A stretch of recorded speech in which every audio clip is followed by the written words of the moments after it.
تمہارا نام کیا ہے؟ صداقت. ماشاءاللہ صداقت. حدیث نمبر 1 بولو. حدیث نمبر 1. دام صبح یمنا اور عید صبح کا وقت کا سونا بیج کو روکتا ہے. حدیث ماشاءاللہ الحمدللہ. یہ بہت چھوٹا سا بچہ ہے جسے آپ نے دیکھا ہے، جس کا نام صداقت ہے. یہ بہت ہی جسم جثہ کے اعتبار سے آپ نے دیکھا کہ چھوٹا سا بچہ ہے.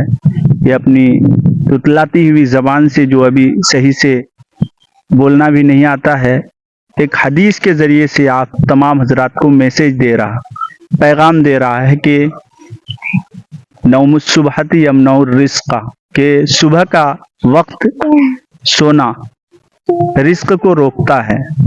آج مسلم معاشرے کے اندر یہ بہت بیماری پھیلی ہوئی ہے کہ صبح کے وقت سوتا رہتے ہیں، نہ نماز کا پابند ہے، نہ اٹھنے کا اہتمام ہے. حالانکہ اللہ کی طرف سے ہر بندوں کے لیے صبح کے وقت رزق اترتا ہے. اس لیے آج سے ہمیں اس بات کا خیال رکھنا چاہیے اور اہتمام کرنا چاہیے کہ صبح صادق ہوتے ہی جلدی سے جلدی اٹھنے کی فکر کریں. اس حدیث کے ذریعے سے یہ بچہ ہمیں یہی میسج دے رہا ہے کہ صبح کے وقت کا سونا رزق کو روکتا ہے. حدیث نمبر 2 بولو. حدیث نمبر 2. السلام قبل الکلام. بات کرنے سے پہلے سلام کرو. یہ بچہ ہمیں سبق دے رہا ہے کہ بات کرنے سے پہلے سلام کرو.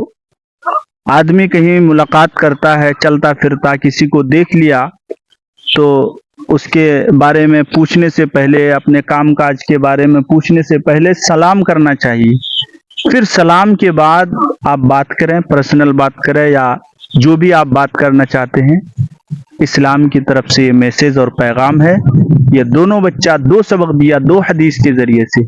اللہ کے نبی صلی اللہ علیہ وسلم کی پہلی حدیث کے ذریعے سے صداقت عالم نے آپ کو سبق دیا کہ آپ صبح جلدی اٹھیں. اگر جلدی اٹھیں گے تو اللہ کی جو رحمت برستی ہے صبح کے وقت، آپ اس کے مستحق ہوں گے. ورنہ تو آج کل مسلم معاشرے میں جو فقر و فاقہ کی بیماری پھیلی ہوئی ہے، اس کی ایک وجہ یہی ہے کہ ہم اس وقت جب اللہ کی طرف سے رزق اترتا ہے ہم سوتے رہتے ہیں. اس لیے ہمیں پہلی حدیث کے ذریعے سے سبق لینا چاہیے کہ ہم جلدی سے اٹھے، اور دوسری حدیث کے ذریعے سے ہمیں یہ سبق ملنا چاہیے کہ ہم کسی سے ملاقات کریں تو پہلے سلام کریں. اب لوگوں کو کیا بولنا چاہتے ہیں آپ؟ لائک کرو، لائک کرو. یہ 2 چھوٹے بچے آپ کو لائک اور شیئر کرنے بول رہا ہے.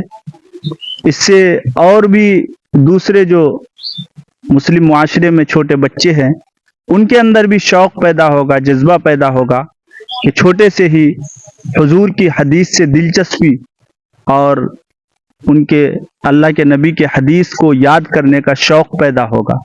اس لیے اس ویڈیو کو زیادہ سے زیادہ آپ شیئر کریں، لائک کریں، کمنٹ کریں. السلام علیکم.